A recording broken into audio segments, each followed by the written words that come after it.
Segundo Iriani Maldanari, que é uma engenheira de alimentos e pesquisadora da Embrapa Hortaliças, a desidratação é uma técnica milenar que também é utilizada com a finalidade de preservar os alimentos por um período de tempo mais longo, sem ser preciso a utilização da refrigeração. Você, ouvinte, já consumiu algum alimento desidratado? Você sabe como ocorre esse processo de desidratação? Sabia que o leite em pó, que é consumido diariamente pelos brasileiros, é um dos exemplos mais famosos? Consegue identificar no seu dia a dia algum tipo de alimento desidratado? Hoje teremos como tema 10 coisas que você precisa saber sobre alimentos desidratados. Eu sou Gabi. Eu sou Letícia. E esse é o Engenharia de Quê?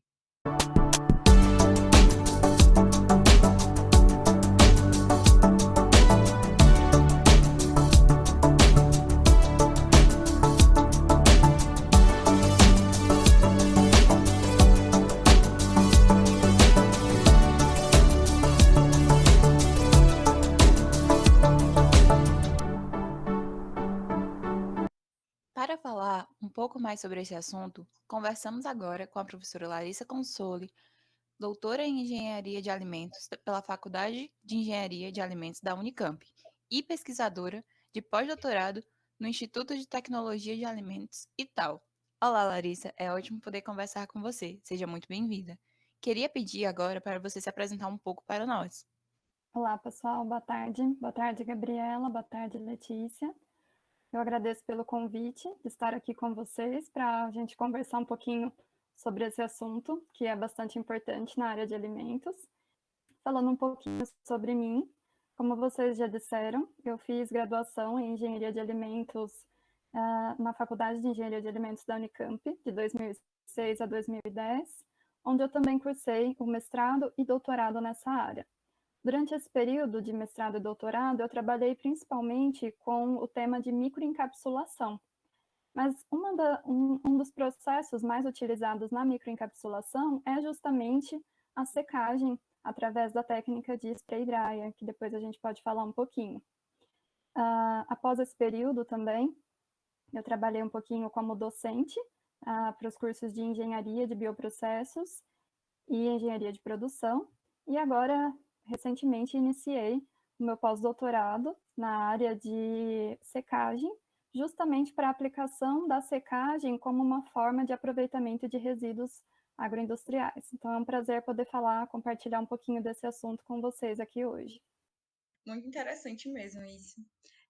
Bom, e para iniciar nossa conversa, nós sabemos que os alimentos desidratados surgiram com a intenção de aumentar a vida útil dos alimentos. E eu queria saber como de fato ocorre esse processo de desidratação e quais são os benefícios dessa técnica ao alimento, além da melhoria da conservação. Existe alguma melhoria no sabor, ou algum exemplo que você poderia citar para a gente? Sim, claro. Olha, sempre que nós falarmos em desidratação, nós estamos falando basicamente de remoção de água. Então, toda vez que nós temos a água removida de uma matriz alimentícia, nós estamos falando de um alimento desidratado, não importa qual método foi utilizado. Além disso, nós também temos a questão aí do aprisionamento de água, que é quando, em vez de remover a água, nós optamos por adicionar algum composto que vá aprisionar essas moléculas de água em si. Então, por exemplo, sal. O sal é muito utilizado para a desidratação, por quê? Porque ele é adicionado, ele interage com essas moléculas de água e impede que ela fique disponível ali para viabilizar crescimento de micro-organismos, por exemplo. Via de regra, a gente utiliza mais esse termo para a remoção de água, mas nós também temos isso, alimentos desidratados que utilizam esses outros ingredientes. O açúcar também é utilizado com frequência como um outro composto. Então, toda vez que nós temos a adição de açúcar ali na calda, alguma coisa assim, em frutas, a gente também pode estar falando de uma desidratação, porque a molécula de açúcar aprisionou essas moléculas. Então, é uma forma de remover água através aí do aprisionamento das moléculas. Existem vários processos de desidratação, então eu acabei de citar dois exemplos, que é quando nós optamos por utilizar ingredientes para fazer esse processo, mas a questão da remoção de água, nós temos vários processos industriais de secagem, então a utilização de equipamentos, aplicação de calor, temos a técnica de liofilização. Então nós sempre vamos trabalhar aqui em alimentos desidratados ou com a remoção de água através de equipamentos de aplicação de calor ou de aplicação de vácuo, ou com a adição de algum ingrediente que vá aprisionar as moléculas de água. E benefícios, né? Então, vocês disseram já sobre o aumento aí do período de conservação, que a gente fala, assim, um termo que é bastante cunhado é falar vida de prateleira. Então, a gente tem aí um aumento da vida de prateleira, que seria a vida útil do produto. Então, essa é uma grande vantagem, por quê? Por que surgiu a secagem? As pessoas perceberam que quando a água era removida ou aprisionada, esse alimento perdurava mais. Nem sempre nós tivemos geladeiras à nossa disposição, então a humanidade ficou sempre buscando formas de conservar esses produtos por mais tempo, porque algumas culturas são temporárias, então as pessoas queriam preservar aquele alimento pelo maior tempo possível. Agora, uma outra vantagem, que também está embutida aí na conservação, é a segurança microbiológica. Nós temos muitos micro-organismos, aliás, os alimentos eles são muito nutritivos, né? Por isso que a gente faz a ingestão, mas eles também são nutritivos para os micro-organismos. Então, nós temos bactérias, fungos que querem sempre também se aproveitar ali da matriz alimentícia, retirar nutrientes para poder se desenvolver. Mas a água é extremamente necessária para que esses organismos possam se desenvolver. Elas não conseguem sobreviver apenas ali nos nutrientes, elas precisam dessa água. Quando a gente desidrata, o que nós estamos fazendo? Removendo essa água, ou aprisionando, né, como eu já disse. Então, o que nós estamos fazendo? Impedindo que, por exemplo, que as células das bactérias consigam se mobilizar ali naquela estrutura para que elas possam se reproduzir. Então, basicamente, quando a gente desidrata um produto, a questão da segurança microbiológica, ela tem ali uma fortificação. A partir de uma certa quantidade de água, as bactérias já não conseguem mais crescer, e a partir ali, se você remove um pouquinho mais, os fungos também já não se desenvolvem. Então, nós temos ali aquele alimento que foi desidratado, ele deixa de ser interessante para que os micro-organismos possam se reproduzir. Então, ele é mais seguro para o consumo humano, tá? Então, isso é uma grande vantagem. Também temos a questão aí de inibição enzimática, tá? Muitos alimentos, como, por exemplo, frutas, vegetais, eles têm ali várias enzimas que estão disponíveis, que estão ali prontas para agir, e normalmente em frutas e vegetais, quando que elas vão agir? Se você corta o alimento, você começa a liberar esse tipo de enzima. Então, por exemplo, todo mundo que já cortou uma maçã viu que rapidinho ela começa a escurecer em contato com o ar. Então, isso é a ação enzimática, tá? Quando a gente desidrata, nós também começamos, de uma certa forma, a impedir que essas enzimas possam agir. Claro que não é uma inibição total, muitas vezes alguns processos devem ser associados para impedir essa ação enzimática, mas desidratar já é um fator que facilita isso. Então, aliás, ele facilita a inibição, ele impede uma ação enzimática muito alta. E a certo nível de desidratação também, a gente tem a questão aí de redução da rancificação. Então, aquele odor de ranço que muitas vezes acontece em um alimento que é natural, ele tem uma tendência em reduzir. Tem uma tendência, e é bom falar assim que a desidratação ela não vai inibir totalmente. A rancificação ela é responsável pela degradação de grande parte dos alimentos desidratados ainda, porque ela ainda pode acontecer dentro de uma determinada faixa, tá? Mas é uma vantagem, você dentro de uma certa faixa de desidratação ainda consegue impedir isso de uma forma um pouquinho mais eficiente. Deixando de falar da questão apenas de conservação do alimento em si, tem alguns benefícios em termos aí de economia. Você consegue aproveitar muito melhor os custos de logística se você desidratar um produto, porque a água ocupa espaço. Então, quando você desidrata, você concentra ali uma certa quantidade de produto, então a questão da logística, ela tem aí um benefício. Mesma coisa para o armazenamento, você consegue armazenar muito mais se um determinado produto tiver sido desidratado, pela questão aí do espaço que a água deixa de desocupar. E uma outra questão que é importante é a questão assim de refeições em ambientes um pouco mais hostis. Então, por exemplo, quando acontece alguma coisa que você precisa doar alimentos, se você doar um alimento in natura, até ele chegar no lugar que a pessoa vai consumir, provavelmente ele pode ter passado por uma degradação. Então, normalmente, quando a gente vai falar em doações, a gente pede alimentos não perecíveis. E sempre tem alimentos desidratados entre esses alimentos aí não perecíveis. A questão aí de ambientes de guerra, então, grande parte da evolução dos alimentos desidratados foi por conta de guerras que aconteceram, então era uma forma de alimentar os soldados, manter eles nutridos, alimentados em um ambiente extremamente difícil, e a questão aí, né, de doações, o pessoal que precisa receber esses alimentos que vêm de longe. Então, basicamente isso, assim, vocês viram que são vários pontos, além da própria conservação. Outra coisa também que eu acho interessante é que, por exemplo, alimentos que não, frutas que não estão disponíveis o ano inteiro, né, a gente pode ter naquela época em que ela não está disponível, através também do processo, né, de secagem. E outra coisa que veio aqui na minha cabeça é que esses dias eu estava assistindo uma live do Coldplay, em que eles fizeram uma conexão com um astronauta, que eu achei muito legal. Eles lançaram a música, eles fizeram conexão com um astronauta que estava, né, na órbita, e eu fiquei, meu Deus, como é que ele vai passar 6 meses lá, o que ele vai comer? A primeira coisa que veio na minha cabeça foram os alimentos desidratados. Eles também consomem? Sim, sim. Sim, né? Interessante você ter mencionado esse ponto.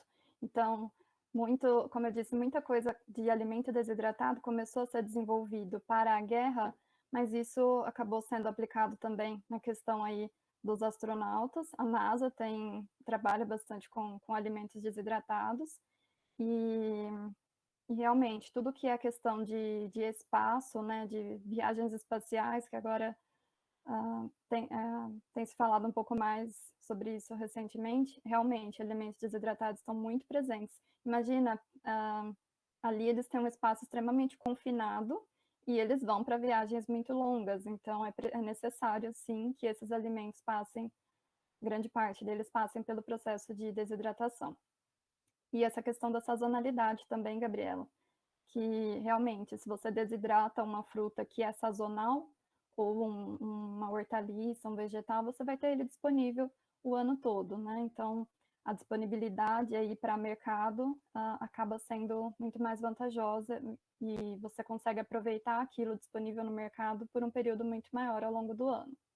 Professora, nós falamos agora de vários processos tecnológicos responsáveis por desidratar o alimento, mas me surgiu uma dúvida: qualquer alimento pode ser desidratado? Olha, isso depende muito da questão da estrutura desse material. Então, algumas vezes você pode submeter à desidratação, mas você pode ter alguma dificuldade no tipo de resultado que você vai ter. Então, por exemplo, alimentos que já são prontos para consumo, né? Tem muita demanda, assim, de ter refeições prontas que já vêm ali desidratadas, que de repente você só aplicaria vapor e já estaria bom. Depende do processo que você quer aplicar, depende da forma como esse alimento vai ser consumido. Muitas vezes ele até poderia passar por esse processo, mas o custo para fazer isso seria tão alto que o preço desse alimento já não seria mais viável. Então, o que costuma ser praticado com um pouco mais de viabilidade, então é mais disponível no mercado? A gente tem a questão das frutas, frutas, hortaliças, tá? alguns alimentos com a base proteica, então, por exemplo, o leite, tá? Café, que já é uma coisa que ele já vem ali desidratado, café solúvel. Produtos que sejam, são produtos que, de certa forma, são um pouco mais disponíveis. Falar de carnes também, tá? Então, a gente tem carne desidratada e chega a ser viável, dependendo da forma de aplicação. Então, do ponto de vista tecnológico, a gente até consegue aplicar, só tem essa questão da viabilidade do custo, que muitas vezes precisa ser estudada. Tem demanda para se justificar um processo para esse tipo de alimento? Então, o que está mais consolidado são esses ingredientes, são esses alimentos que eu falei para vocês. Mas como vocês mesmas disseram, né? Tem a questão aí espacial, tem toda uma demanda, então novas aplicações para desidratação, novas tecnologias são estudadas aí o tempo todo para se obter produtos cada vez mais próximos da forma in natura. É preciso sempre verificar, né, a aceitação do mercado daquele produto. Nem todo produto, né, vai ser aceito. Exatamente. Muitas vezes ele pode até ser aceito, mas o custo do processo a que ele é submetido faz ele custar, assim, muito mais caro do que o alimento in natura. Então, não necessariamente, se a pessoa goste, ela vai se propor a pagar aquilo, porque pode ser absurdo. Então, é um processo que não é necessariamente barato, dependendo da situação e da quantidade a ser produzida. E uma curiosidade, quando você falou sobre a carne seria, por exemplo, a carne de sol, charque, seria exemplos de carnes desidratadas? Essas carnes podem sim ser um exemplo, tá? Mas nós temos a carne liofilizada também, que acaba sendo uma opção para ser acrescentada como um ingrediente para a indústria. Então, por exemplo, provavelmente a gente não vai encontrar carne na prateleira carne desidratada na prateleira do supermercado para adquirir. Porém, ele é disponível como um ingrediente alimentício para as indústrias para colocar, por exemplo, em uma sopa desidratada, em um tempero que vai ser utilizado, alguma coisa nesse sentido. Talvez em algum momento seja uma coisa realmente mais disponível, mas isso, pelo menos por enquanto, assim, aqui a nível de Brasil, a gente ainda não é uma coisa comum. É porque quando você falou, eu fiquei assim, impressionada, e agora eu estou nos últimos semestres e nunca tinha ouvido falar em carne liofilizada. Talvez eu estava um pouco dormindo nas aulas. Não, é que realmente é possível que isso seja realizado, mas a questão é assim, ela não é tão disponível, né? Carne seria mais assim em pequenas quantidades para ser utilizada como ingrediente. Então, se você for comprar uma sopa sabor carne, uma sopa desidratada, na época do frio costuma estar mais exposto nas prateleiras do supermercado, daí você pode ver que vai ter lá a carne desidratada como um ingrediente. Para eles ofertarem alguma coisa como sabor carne, tem que ter carne, mesmo que seja uma quantidade muito pequena. Já que estamos falando sobre liofilização, e é uma pergunta que tem mais na frente, eu queria adiantar um pouco ela, porque eu estou um pouco na dúvida. Na verdade, sempre tive dificuldade, né? Porque eu tenho dificuldade com as disciplinas de tecnologias. E sempre tive uma dificuldade de entender a diferença entre a desidratação e a liofilização. E entra no meio também o spray dry. Eu fico um pouco confusa nesse triângulo. E eu queria que você explicasse para a gente, né, o que seria a liofilização. Bom, então, como eu disse lá no comecinho, quando a gente fala em desidratação, a gente está envolvendo a remoção de água. Então, independente de ser por spray dryer ou por liofilização, nós estamos falando de processo de desidratação, nós estamos removendo água. O que acontece? A grande maioria dos métodos de secagem, como o spray dryer que você acabou de mencionar, envolve a aplicação de calor, tá? Então, vamos guardar o spray dryer um pouquinho, daqui a pouquinho eu falo dele. Então, nós temos ali a aplicação de calor, para quê? Para que essa água evapore mais rápido. Então, você tem um processo que consome bastante energia, mas que é muito rápido. Então, você consegue ter um bom rendimento. Mas a liofilização, ela tem um princípio diferente. Basicamente, por quê? Porque ela não vai envolver essa etapa de aplicação de calor para remoção da água, tá? Como que ela vai fazer? Ela vai trabalhar em 2 etapas principais. Ela vai congelar aquela matriz alimentícia, tá? E para fazer esse congelamento, para fazer a aplicação da liofilização, basicamente o alimento ele não precisa ter passado por uma etapa de pré-processamento muito grande. Você consegue aplicar a liofilização em pedaços de fruta, algumas vezes tem-se até aplicado em frutas inteiras para tentar preservar melhor a estrutura. Então, qual que é a primeira etapa? O congelamento. Então, você pode congelar ali pedaços ainda daquele alimento, tá? Então, você vai conseguir manter um pouco melhor a estrutura. E aí, após esse congelamento, as temperaturas são abaixo de menos 20, tá? Chegando aí a menos 40 graus. Então, já começa aqui o processo de congelamento, ele envolve um custo bastante significativo, tá? E esse alimento tem necessariamente que estar nessas temperaturas extremamente baixas. Então, já não é uma tecnologia que pode ser aplicada com equipamentos convencionais. A gente está falando de temperaturas abaixo aí de menos 20, menos 30, chegando nos menos 40 graus Celsius, tá? E em seguida, o que vai ser feito para remover essa água? Vai ser aplicado vácuo. Então, você precisa ali de um equipamento que suporte a redução extrema da pressão, e aquela água presente no alimento, então, que ela foi congelada, ela não vai evaporar, ela vai sublimar. O que é a sublimação? É a mudança de estado do sólido para o vapor. Tá? Então, quando a gente estuda lá os tipos de mudança de estado, então aí a gente tem aí essa questão da sublimação. Então, a liofilização, diferente aí dos outros métodos, ela não aplica calor, então a questão aí, o calor, muitas vezes pode trazer um pouquinho de perda de nutrientes, tá? Então, nesse caso, não vai ter essa perda associada, porque você congelou. Ela tem uma preservação melhor da estrutura do alimento, porque você não precisou destruir aquela parte para liofilizar. Pelo contrário, o que aconteceu ali é que você conseguiu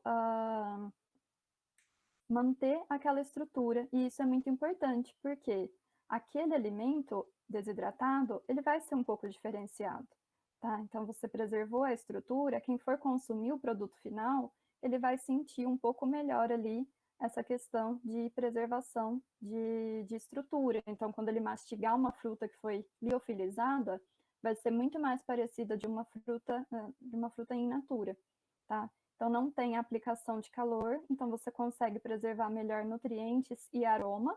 Então, isso também ajuda um pouco melhor a fazer com que aquele produto seja mais parecido com o produto in natura, tá? É caro, tá? É um processo, o congelamento, imagina a quantidade de calor que tem que ser removida e preservada ali, a temperatura tem que ser preservada nessas temperaturas baixas. Você precisa de uma câmara de vácuo muito eficiente para garantir que esse processo de sublimação vá acontecer. E isso envolve não apenas o custo energético envolvido, mas também o custo operacional. Trabalhar com vácuo também não é uma coisa muito barata. Você precisa de uma manutenção constante para garantir que o vácuo vai ser formado e a remoção de água aconteça de forma eficiente. Então, muitas vezes, uma empresa que trabalha ali com produtos que não têm um valor agregado muito alto, como hortaliças, ervas que são utilizadas como tempero, não é economicamente viável incorporar ali um liofilizador numa linha de produção. O que muitas empresas fazem para contornar isso? Elas terceirizam.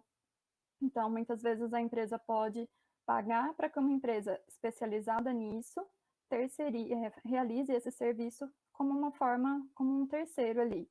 Então, vai continuar tendo um custo maior do que o padrão, mas ela não precisa assumir ali toda essa questão do investimento em um liofilizador. Então, se um produto sazonal deixa de ser processado, ela também pode não contratar o serviço naquele determinado período. Então, acaba sendo uma alternativa. Para fármacos, por exemplo, né, que tem um valor agregado um pouco maior, então seria um pouco mais viável se aplicar esse tipo de processo, tá?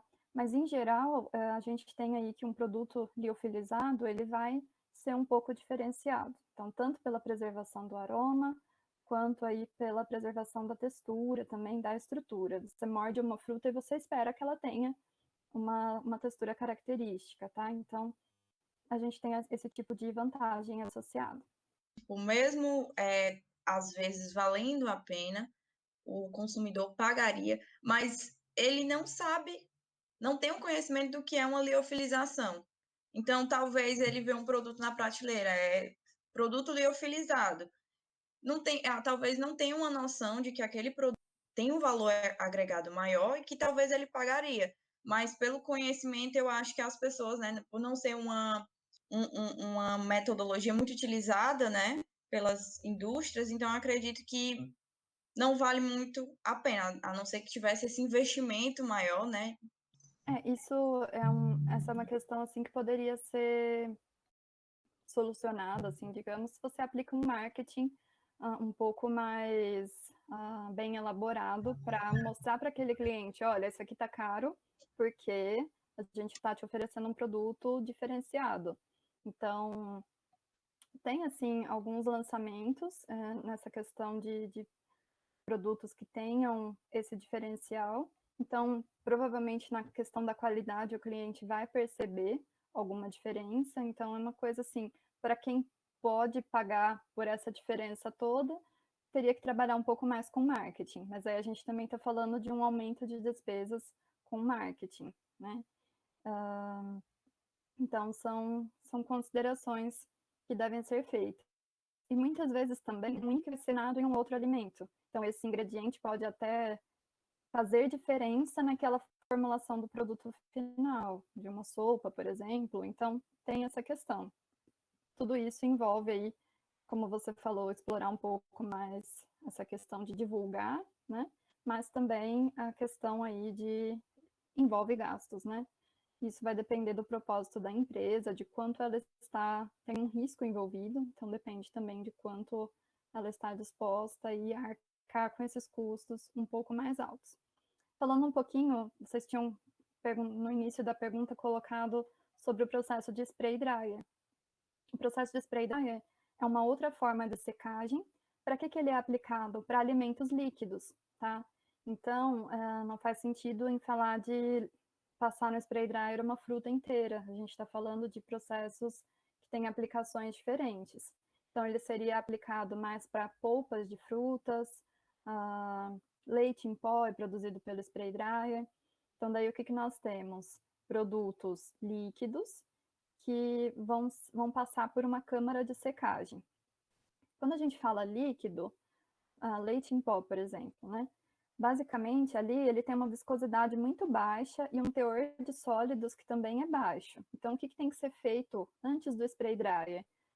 Uma concentração, tá? Para que esse líquido ele seja um pouquinho mais concentrado ali, para aumentar esse rendimento de secagem. Se a gente coloca um suco de fruta, um leite direto no spray dryer, você vai ter um rendimento de secagem muito baixo. Então, normalmente, se você vai em uma indústria que tem a aplicação do spray dryer, se é um produto líquido, você vai ter ali alguma coisa associada para uma remoção prévia de água. Então, o leite em pó, por exemplo, ele vai passar por um processo por vários evaporadores para ajudar a concentrar um pouco melhor. E o que faz ali o spray dryer, né? Como que ele funciona? Esse líquido vai ser passado através de um bico que a gente fala que é um bico atomizador. Para fazer uma comparação assim para vocês, seria basicamente um spray. Em caso a gente tem qualquer perfume, qualquer coisa que tenha spray, então vamos dizer que é só um paralelo, uma comparação. Então, a gente tem um líquido dentro de um frasco, a gente aplica uma pressão ali no bico atomizador e imediatamente você vai ter várias gotículas de líquido ali. O spray dryer, então, no que ele se baseia? O líquido passa através desse bico, forma essas gotículas, e imediatamente a gente tem um jato de ar quente que vem e entra em contato com essas gotículas. Então, eu disse para vocês que o líquido ia ser concentrado, então tem sólidos nessas gotículas também. E esse jato, né, de calor que vem, de ar quente que vem, ele entra em contato. Como a gente está falando ali de uma gotícula muito pequena, basicamente a água vai ser removida muito rapidamente. Então, daí a gente tem uma câmara, né? Normalmente o líquido é aspergido lá no início, bem alto na câmara, e o tempo aí que o ar entra em contato é suficiente para que, quando aquele produto chegar no final da câmara, elas já vão estar com um formato sólido, elas já vão ter tido a água ali completamente removida, já vai ter a água completamente removida. Elas saem, são coletadas ali em um ciclone, né? Então tem normalmente um ventilador que promove essa passagem do ar, tem um processo de aquecimento desse ar que vai passar, normalmente é elétrico, então ele pode passar ali por resistências elétricas para se chegar na temperatura que é desejada. Para cada tipo de produto, você vai ter uma temperatura diferente. Então, se você coloca um ar em uma temperatura muito elevada, o leite vai queimar. Então, você vai ter um leite em pó com um gosto de queimado. Então, para cada produto, você tem que trabalhar com uma temperatura um pouquinho diferente. Se vai secar suco de laranja, ele é muito mais sensível ao calor do que um leite. Então, assim, cada produto tem uma característica diferente, de temperatura de entrada, temperatura de saída. Mas o spray dryer, basicamente, ele vai funcionar para produtos que têm essa característica de serem líquidos que vão ser um pouquinho mais concentrados.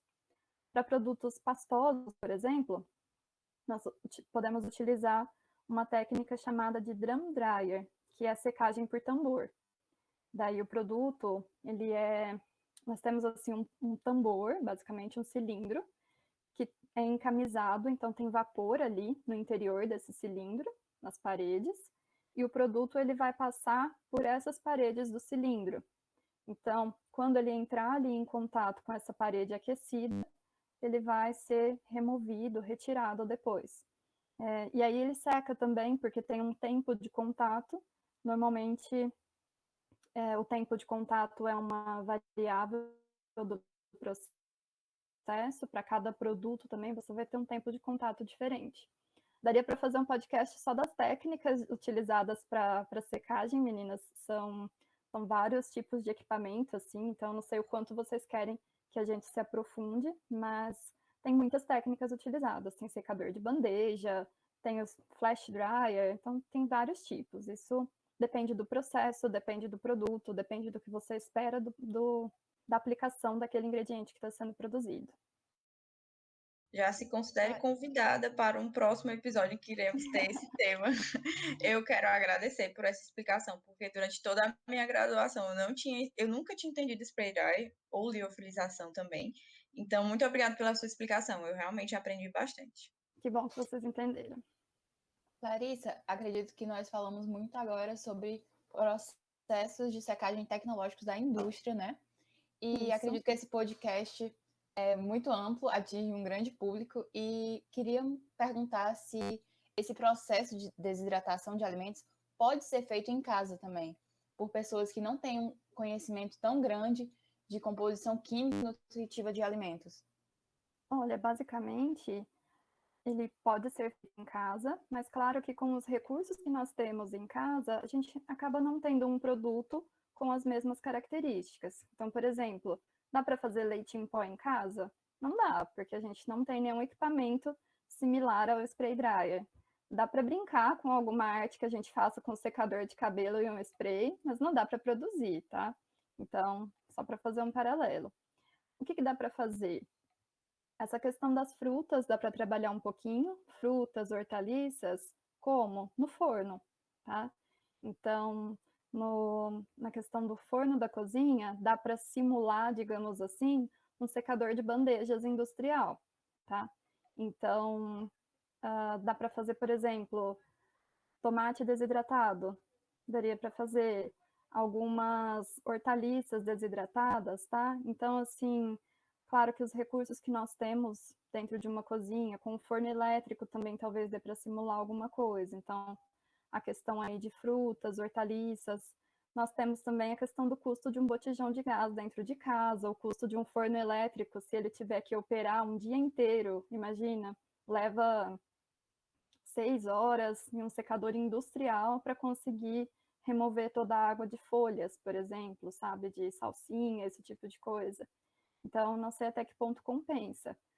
Dá para fazer secagem no sol também, dependendo da... Tá, secagem no sol é uma coisa utilizada aí há, sei lá, centenas, milênios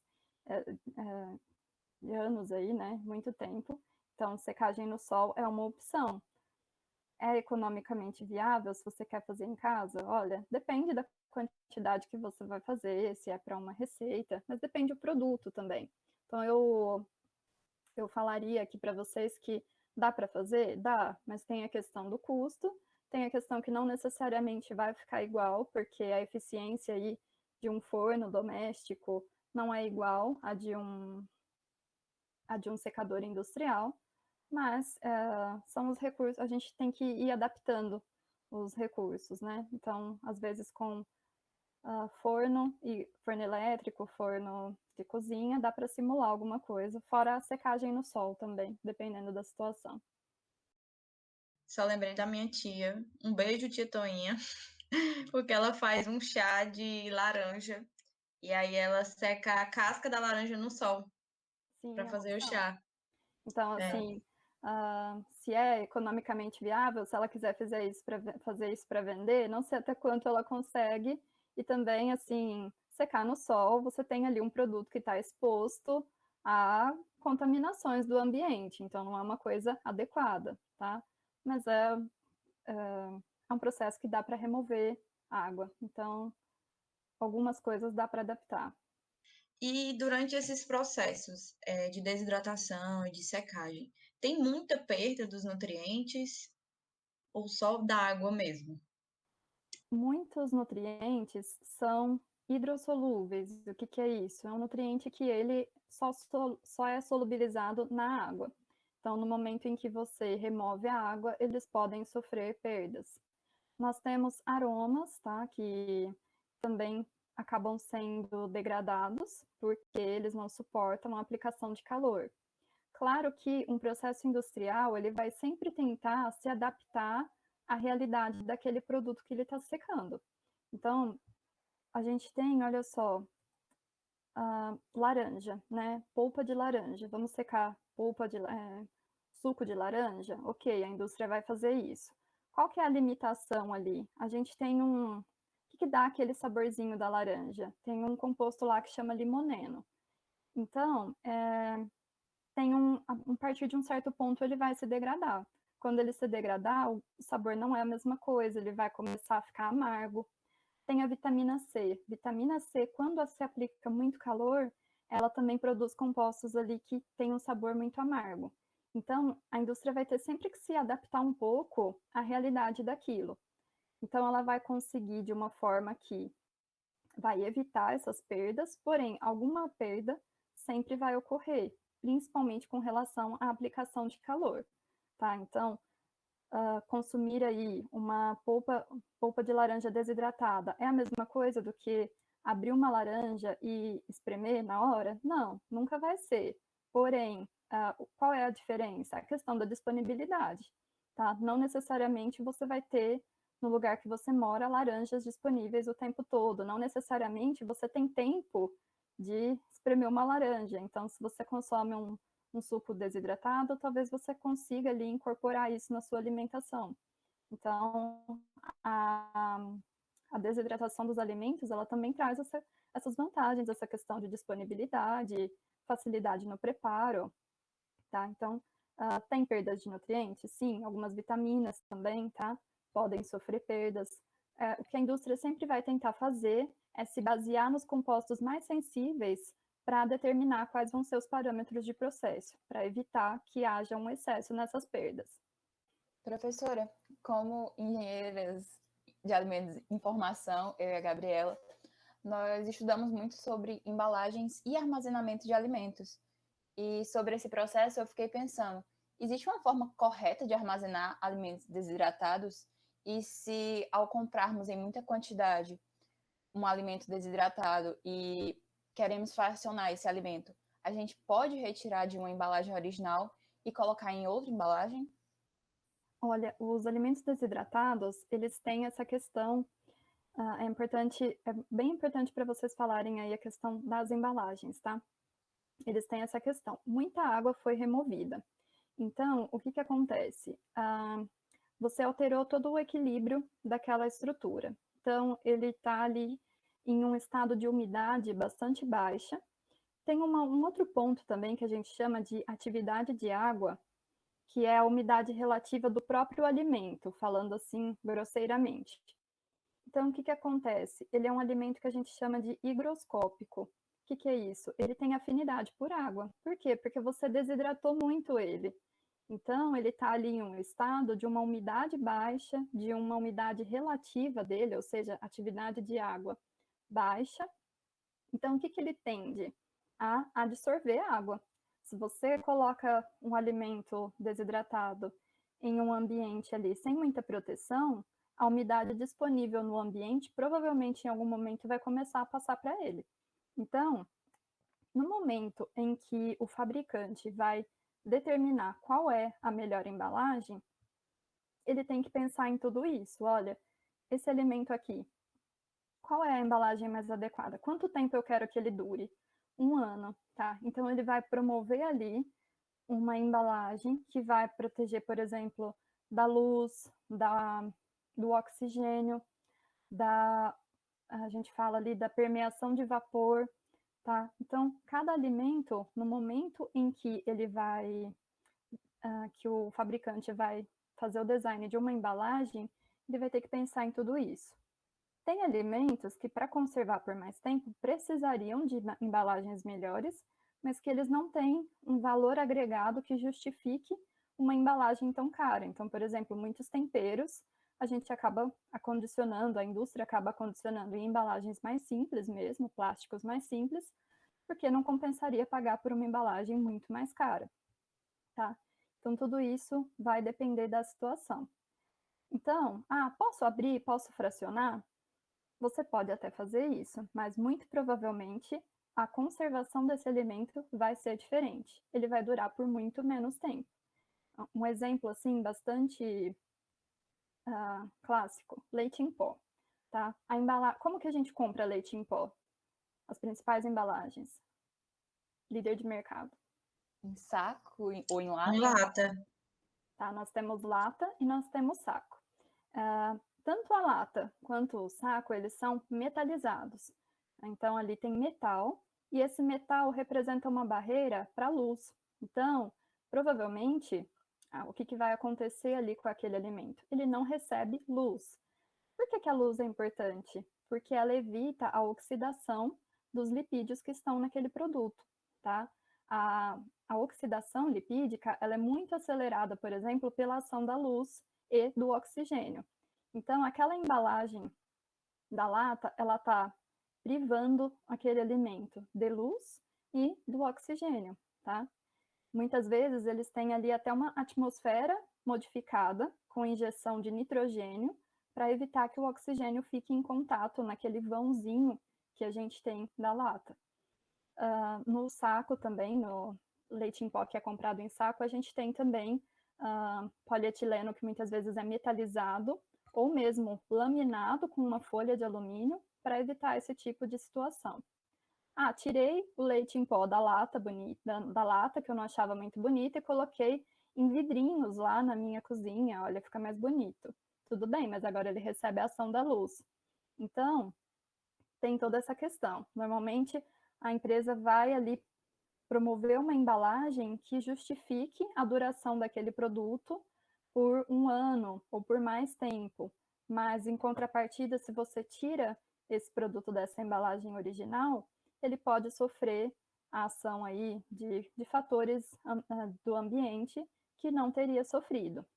Muitas vezes, o que que acontece? Você vai fazer isso e você vai consumir esse alimento tão rápido que você nem vai perceber essa ação da luz, do oxigênio, então tudo bem. Mas se você, por exemplo, mora sozinha, consome pouco, abre e deixa a lata lá, abre a latinha do leite em pó e coloca em um frasquinho de vidro e esquece lá, você provavelmente vai ter uma degradação muito mais rápido. Quando você for consumir, o sabor não vai ser o mesmo.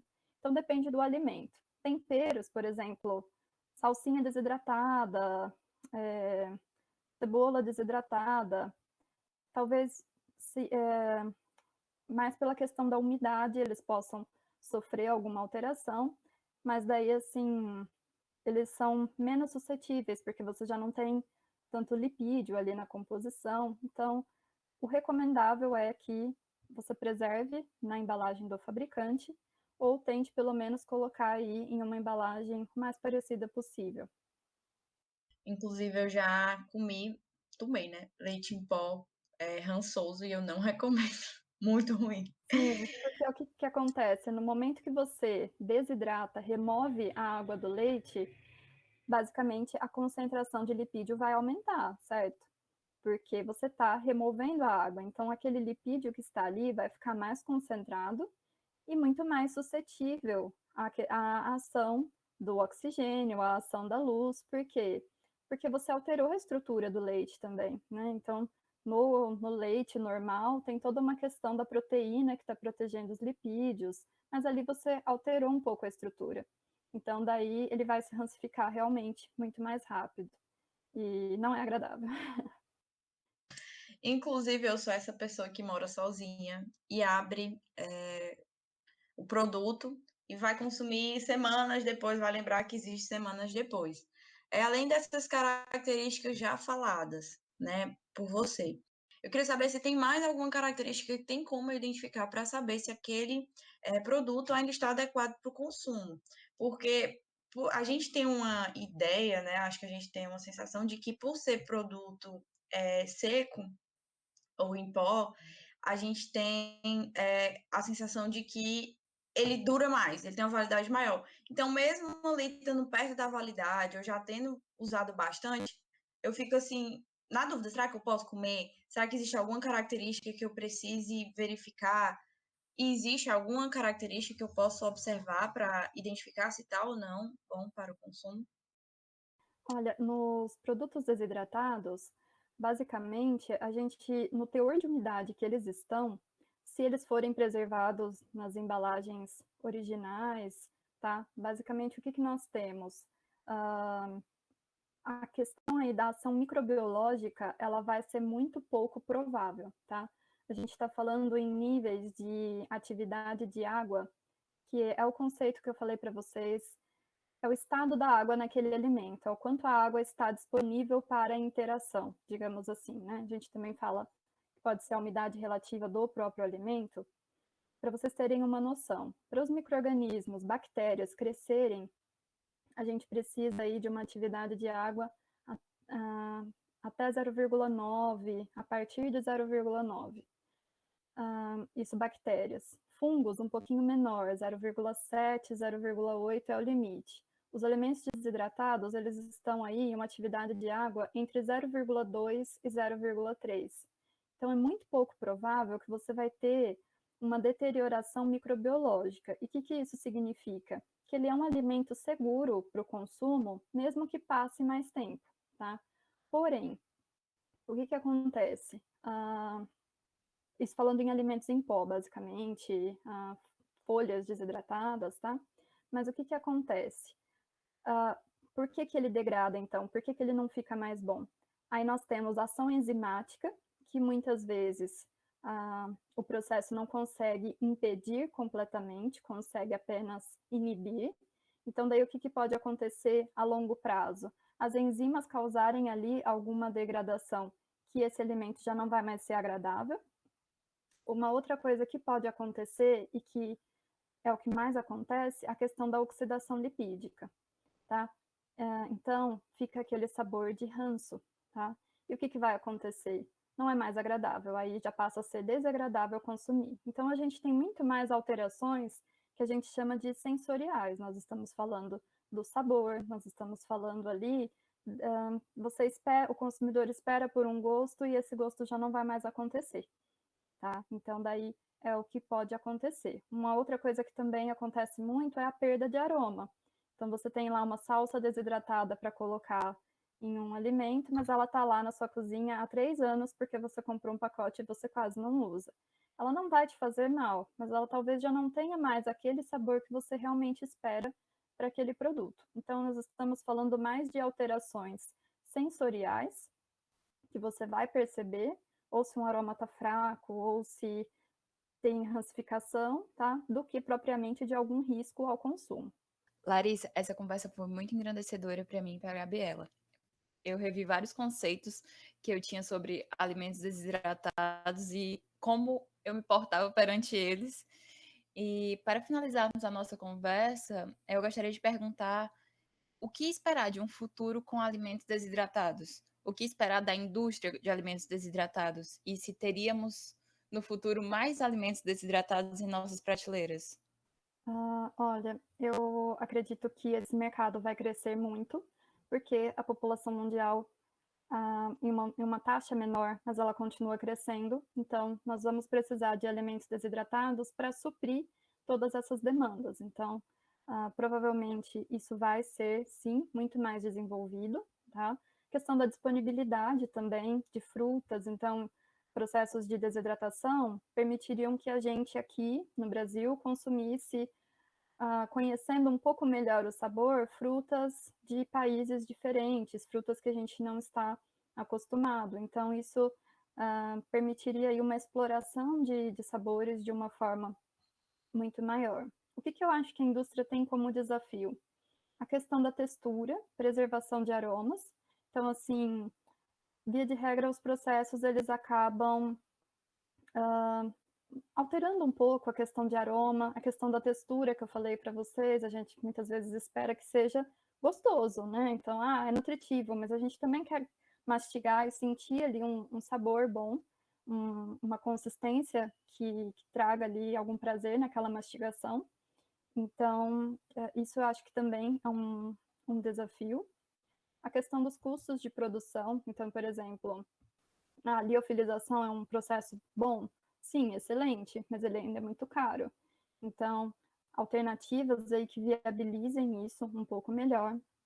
Nós temos a questão de adição de ingredientes. Então, muitos produtos, para serem desidratados, ainda contam aí com adição de açúcar, tá? Então, a gente nem entrou aqui na parte de desidratação osmótica, que é uma opção quando a gente utiliza açúcar, por exemplo, para ajudar a secar, desidratar aquela fruta antes de um processo de secagem em bandejas. Então, tem muitas opções. Então, a gente ainda tem açúcar sendo utilizado, mas tem toda uma corrente, assim, vamos ser saudáveis, vamos diminuir o consumo de açúcar. Então, a gente tem essa contrapartida. Então, eu acho que a busca por ingredientes que também sejam um pouco mais saudáveis na hora de elaborar. A questão do sódio, então nós temos que verificar bem o quanto de sódio a gente pode colocar em um produto que vai ser desidratado, tá? Ainda vai, daqui a algum tempo, a preservação por sódio ainda vai continuar sendo realizada. Então, a indústria brasileira, de uns anos para cá, fez um acordo para reduzir a incorporação de sódio nos produtos. Eu estou falando isso de forma geral, mas para os desidratados isso também é um desafio. Tanto essa questão de preservação de aromas, de textura, mas esses desafios de também que seja um produto saudável quando a gente fala em escolha de ingredientes. E não é um desafio só da indústria de secagem, né? É um desafio para toda a indústria como um todo dos alimentos, que a tendência é essa de produtos mais saudáveis, mais naturais.